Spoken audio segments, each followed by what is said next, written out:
Check 1, 2, 3. Check 1, 2, 3. Check 1, 2, 3.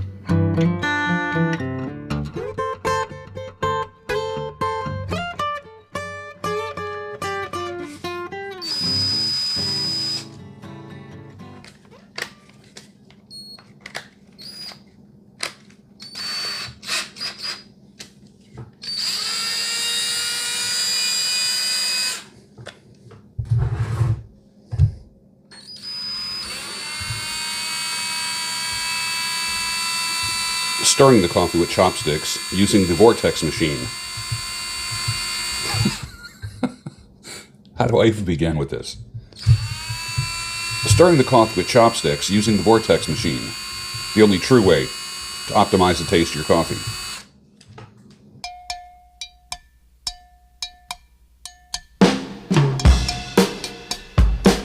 At the molecular level. Good morning. Welcome to the Daybreak Show. I am the Sultan. We'll get started, but first, Trader Joe's coffee called Joe. Ground, made in a French press. Oh, that is nice. Nice. My God, that is the best coffee I've ever tasted. On a Saturday morning, a little bit chilly out, got a good night's sleep. All I have to say is this: when life kicks your ass, listen to the bros who have been through it. Not therapists, not female dating coaches, not the Lamborghini guys, not the trad pill, not the Christ pill. They're all living a delusion and are idealists, and idealism kills. Talk to the guys who have been through it and emulate what they did to survive and eventually thrive. I love that meme, which shows a giant hand labeled as divorce and breakups, just like flicking the guy off a cliff. And what catches him is the bros. God bless the bros. This is a great meme. Doctor says to a guy in a hospital bed, says to the wife, "Your husband is very sick." The wife says, "Oh no." The doctor says, "Sick of your shit." And then the guy and the doctor high-five each other. That was pretty funny. People with no vision don't just waste your time. They infect your mind. They steal your future. Some people are human black holes. Get too close, and they will collapse your whole life. You know the phrase, "You suck." Well, that phrase has a whole new meaning when you meet people who drain the life out of you. They're like energy vampires. So here's a warning. Visionless people carry a virus. It spreads through your mind if you let them too close. You can always get back money. Always, always, always. But you can never get back time. Learn to despise people that waste your time. Dreams of loneliness like a heartbeat drives you mad in the stillness of remembering what you had and what you lost and what you had and what you lost. Fleetwood Mac, 1976.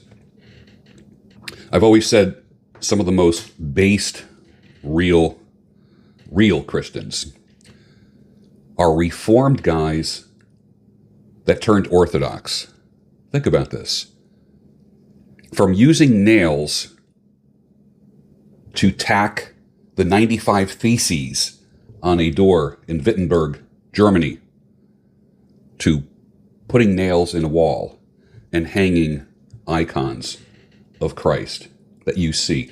I know a person that has an icon of Christ at the front door on the wall. Before they leave the house, they say a quick prayer, cross themselves. When they come in the house, they look at the picture of Christ, the icon of Christ, a window to heaven, say a little prayer, leave the nonsense outside. They don't bring it in. They leave their house with a good attitude. They come in their house with a great attitude. There's something to be said, to be reminded. You know, I put Post-it notes all over the place. You should see my refrigerator. You should see my bathroom mirror when I'm not making a beard trim video. Post-it notes of what to do, things about my attitude, little pep talks. That's what an icon is. It's a reminder that Christ is with you. Not Christ is watching you, but Christ is with you. Reminds me of the joke of a burglar breaks into a house and he's stealing stuff. He's filling his bag. And he hears a parrot in a cage saying, Jesus is watching. He's like, what the heck is that? He's loading the bag up more as he's ransacking the house. And he hears, Jesus is watching. He's startled. He just loads the bag even more. Finally, he finds a light switch, flicks it on, and there's a parrot in a cage. Below the cage is a big Doberman looking at the guy. And the parrot says, sick 'em, Jesus.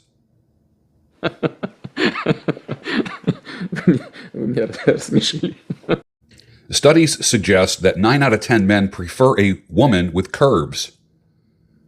The 10th man prefers the other 9 men. You know that breakup or divorce that you went through? That breakup may have protected you from a life with lots of problems. Was it a loss? Initially, yes. Was it a wake-up call? Yes, but it may have saved you from a life of problems.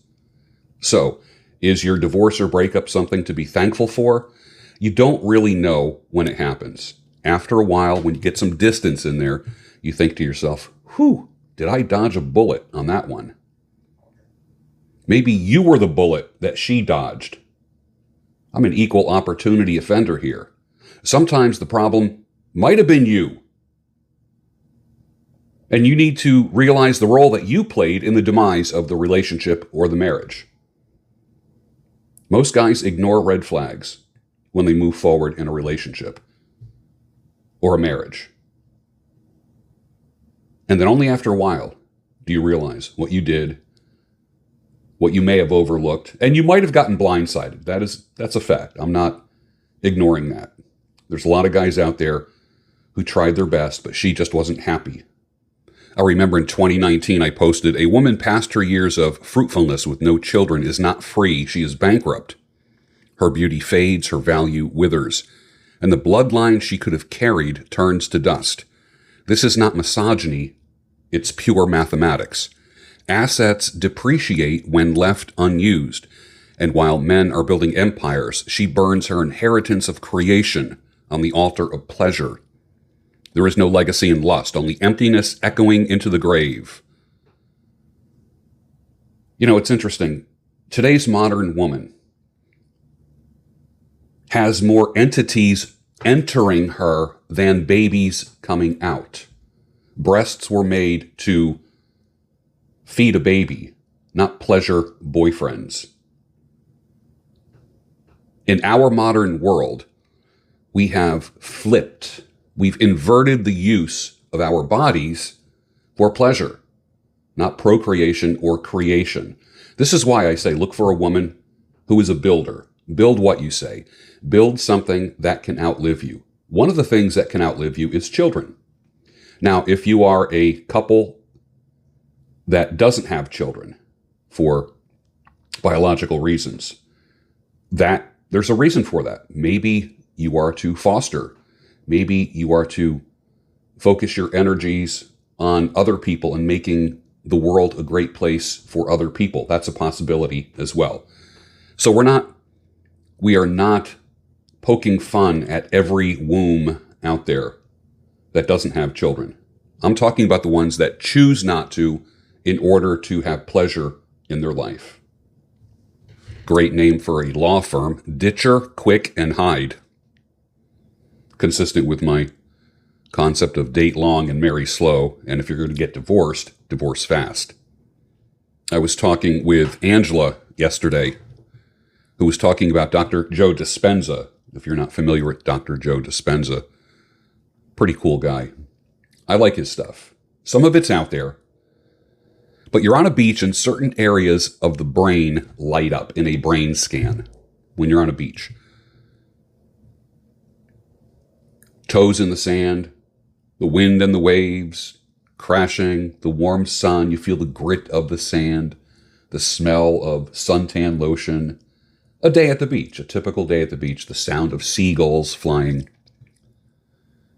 So now you're away from the beach, and I tell you to picture that beach that you were on right down to the last detail.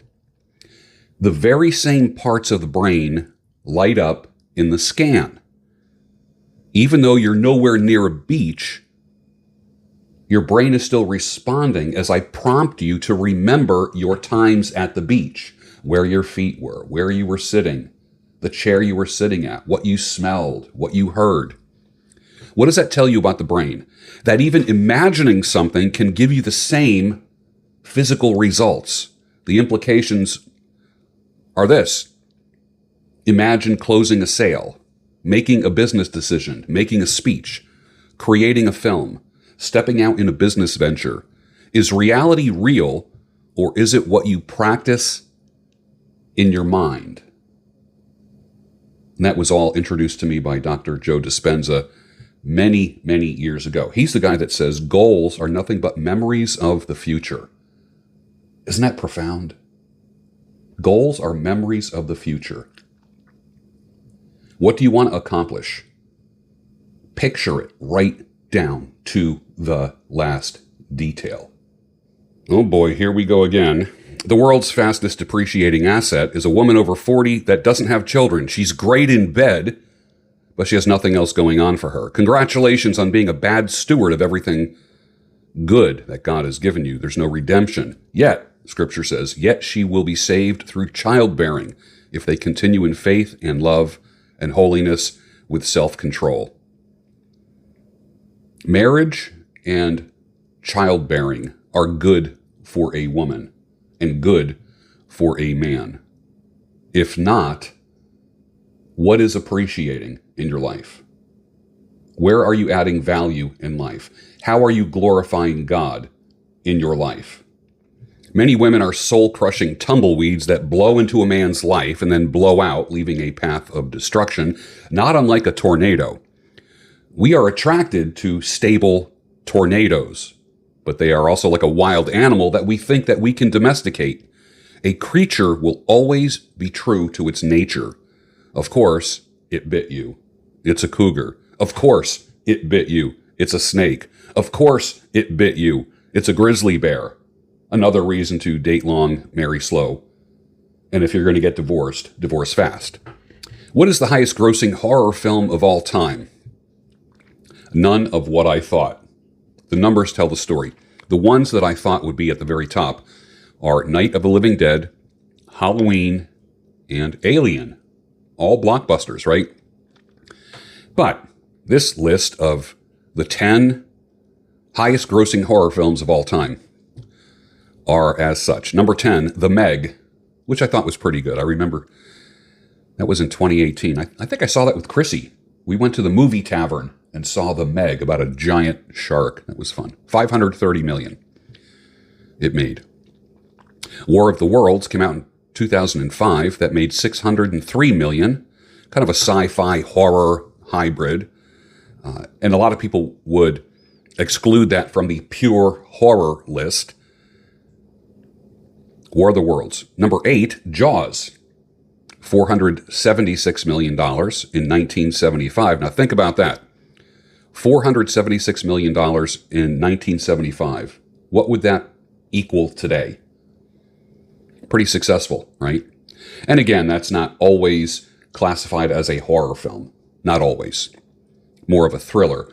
But I'll tell you what, it made me even think twice before swimming in the ocean or any body of water. Am I right? If you were alive during then, it's not exactly like you watch Jaws and then think, I'm going to go swimming now. Number 7, The Exorcist, 1973, $441 million.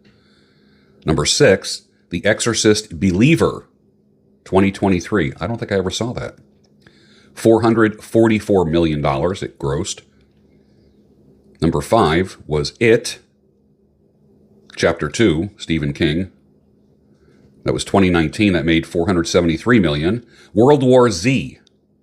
I never considered zombie films to be horror films, but I guess it is, right? That's 540 million. Number 3 was I Am Legend in 2007. That grossed 586 million. Number 2, The Sixth Sense, 1999. That grossed 673 million. And the number 1 highest grossing horror film of all time is from 2017, the movie It. Stephen King novel, $704 million. I did not anticipate any of those at all. My buddy said you can't meet a wife on Tinder or Bumble. That's funny because that's where I found his wife. But that's none of my business.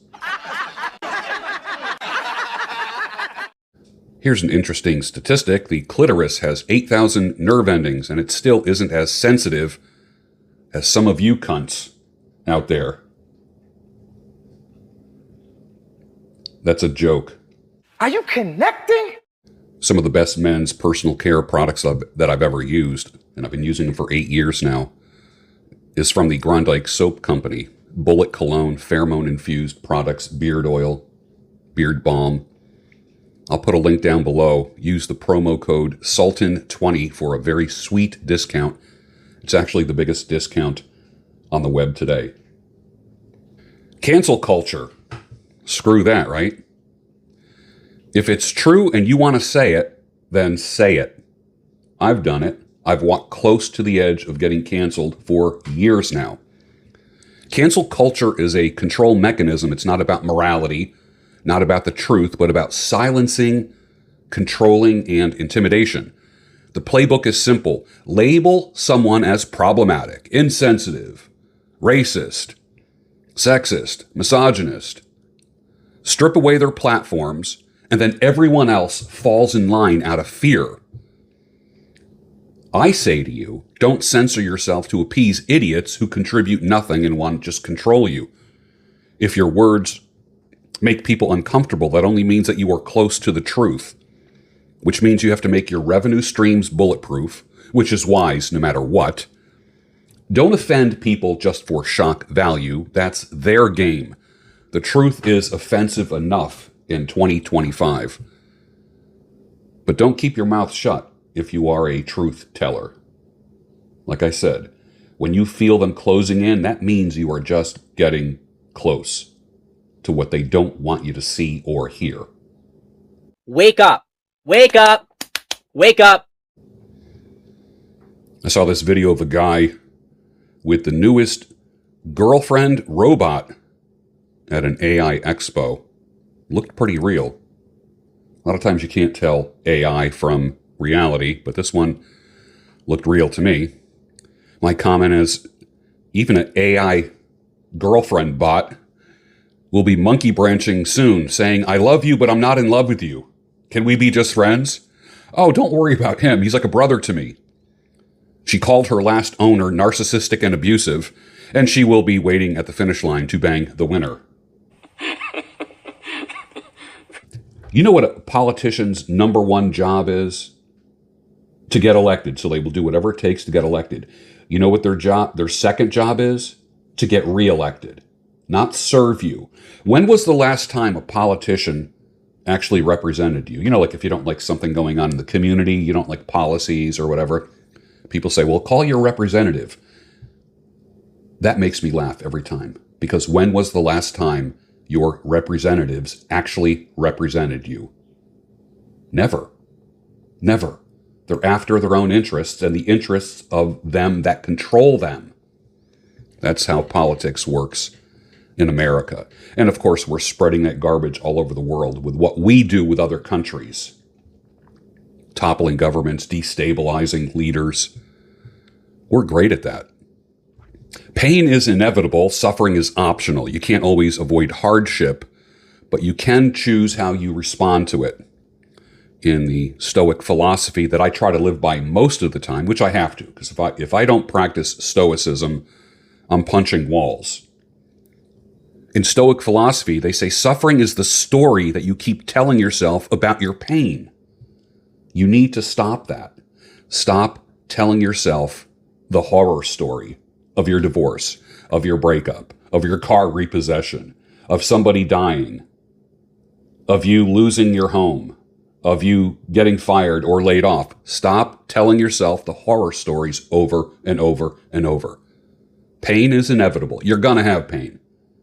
But you control how much you suffer in this life with the stories that you tell yourself. Here's some things that men never say in a dating profile for you that are dating. You will recognize these things right away. Number 1, I'm looking for my first last kiss.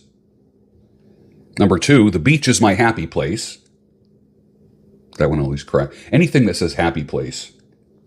Number 3, I like dressing up and going out or just curling up on the couch watching a movie. Number 4, I'm fluent in sarcasm. Boy, now there's an attractive quality in a woman.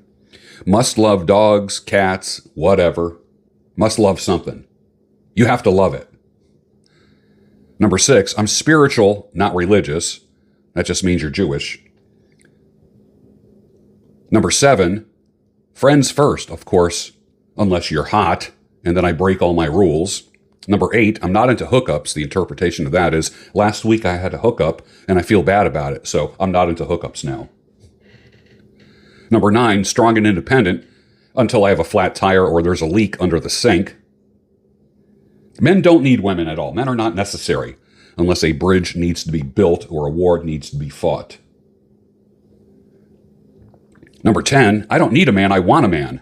Yeah, men aren't important until the power lines are down. Right? We had power lines down here. Like the transformers on the top of the telephone poles, a couple of them were like blowing up and sparking. Within 30 minutes, there was a bunch of electrical company trucks, with the big cherry picker things. And guys were up on the poles with these trucks, hard hats on, pouring rain. It was like raining sideways, wind. It was all men. Not a woman, not a single woman up on a pole. All men there within 30 minutes. I don't need a man unless my power goes out. Number 11, must have all your teeth. I don't know why women say that in dating profiles. Does that mean that they're encountering men that don't have teeth? Maybe. How about this one? Number 12, MAGA swipe left. No Trumpers. Oh, really? You mean you liked that shit bag that was in the White House for the past 4 years? President Poopy Pants? Are you kidding me? That should tell you. Well, first of all, thank you for telling me that you're an idiot. Saving me a lot of trouble, time, and money. Number 13, I'm not into guys holding up dead animals. A lot of guys will take a picture of a fish, a bass that they caught, or a bluefish, on a deep sea fishing, or they're holding up the head of a deer that they just caught and they're dressed in camo. Women freak out with that. You know what that means? That means the guy can provide for you if shit goes down. You're never going to be without food. That used to be the sign of a good provider, a guy that could hunt and fish. Now it's offensive. Run, don't walk, my brother. Number 14, my biggest accomplishment is my kids. Kids are a consequence, not an accomplishment. No more needs to be said about that. I am mother to 3 amazing children. Did you ever notice all the women, all their kids are always amazing? Except the one that has like 1,000 tattoos and piercings and still lives in the basement. I'm a daughter of the king. Yeah. Daughter of the king. How about this one? I love it. I'm a God-fearing woman, unless you're super hot. We've had cocktails and one thing leads to another. There's your God-fearing woman. Number 18, I'm looking for my person. I want my person. When you see these things, just literally run, run, don't walk, run. Number 19, drama-free. That's just another phrase for crazy bitch. 20, my past is my past. Okay. Number 21, I'm ready to settle down. Yeah, after years of eggplants. Number 22, I'm not going to settle. You mean like you did with your first husband or the last boyfriend that you thought was cool right up until you weren't happy? Number 23, I'm ready to start a new chapter. Hey, cheers to all my fellow chapters out there. Not into games. Translated, I'm into games. I do nothing but play games. 25, not into endless texting. Well, texting is a good place to start.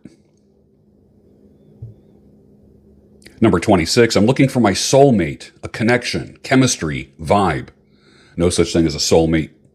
There's chemistry, but the soulmate stuff, I know women that are looking for a third husband.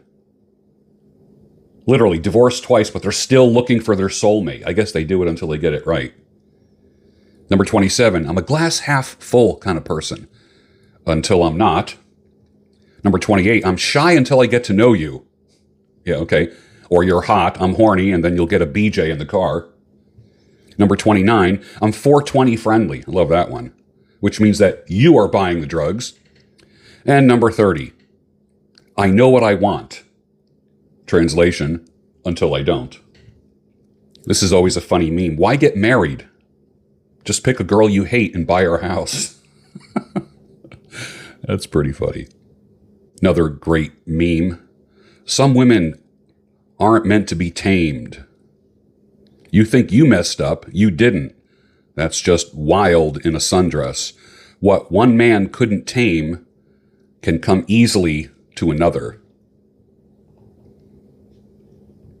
Women will submit and get along with the right guy for now. I've heard women say, I'm looking for Mr. Right, not Mr. Right now, when actually it's just the opposite. I don't believe anything a woman says. I believe everything she does. And actually, that's a good rule to live by for every human being. Believe what they do and nothing of what they say.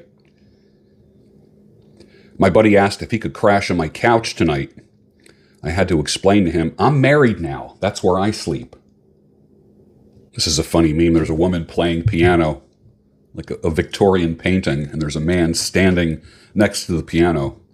He says, do you take requests? She says, yes, of course. He says, okay, please stop.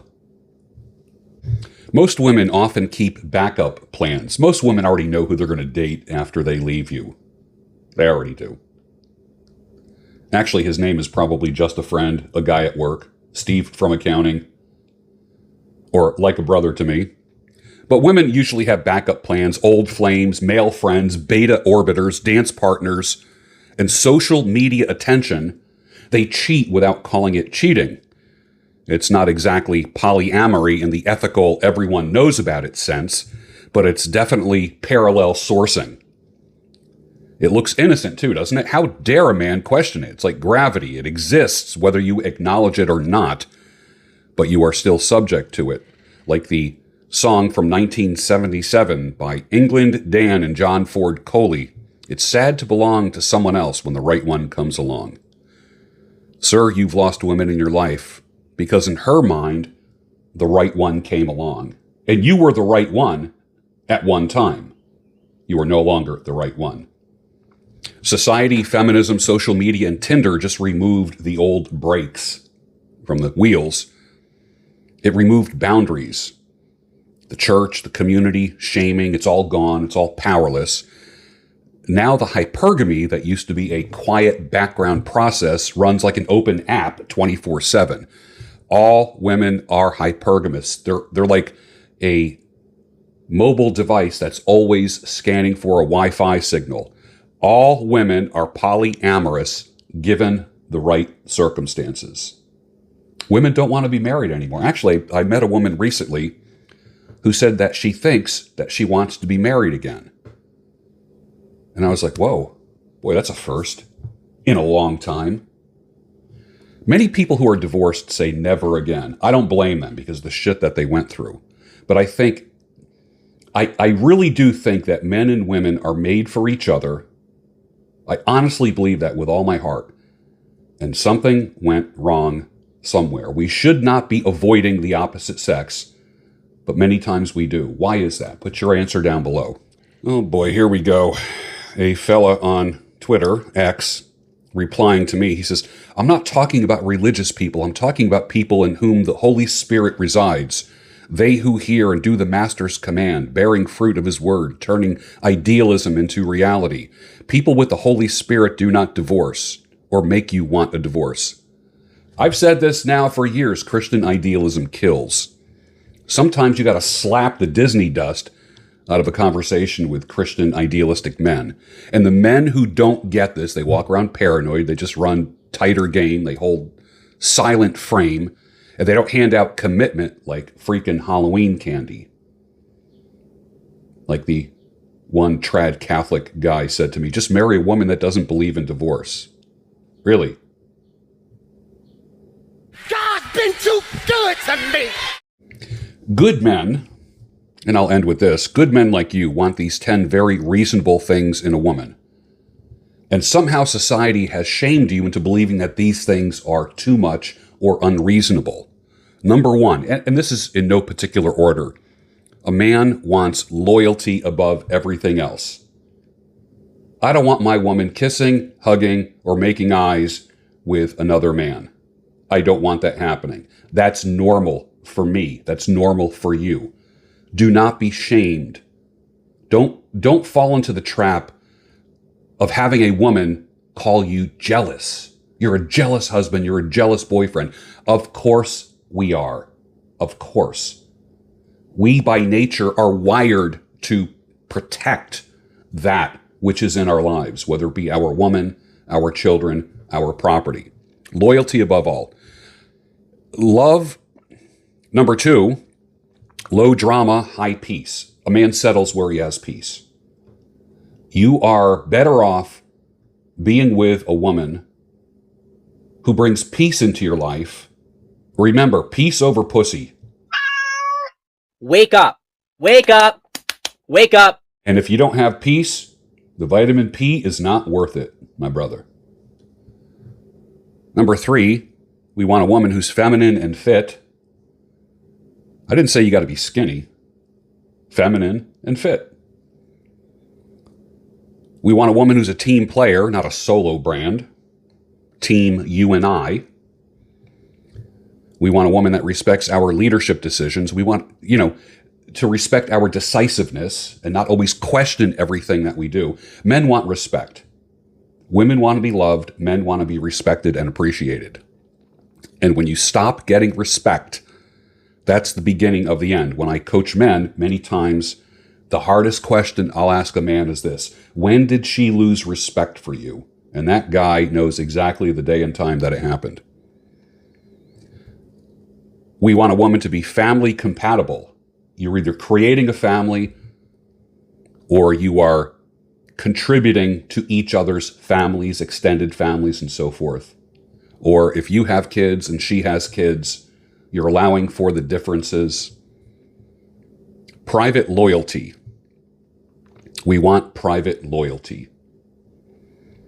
We want sexual exclusivity and enthusiasm. We want financial realism, gratitude, and reciprocity. Those are the things that men want. I have just three. Don't get fat or unattractive to me.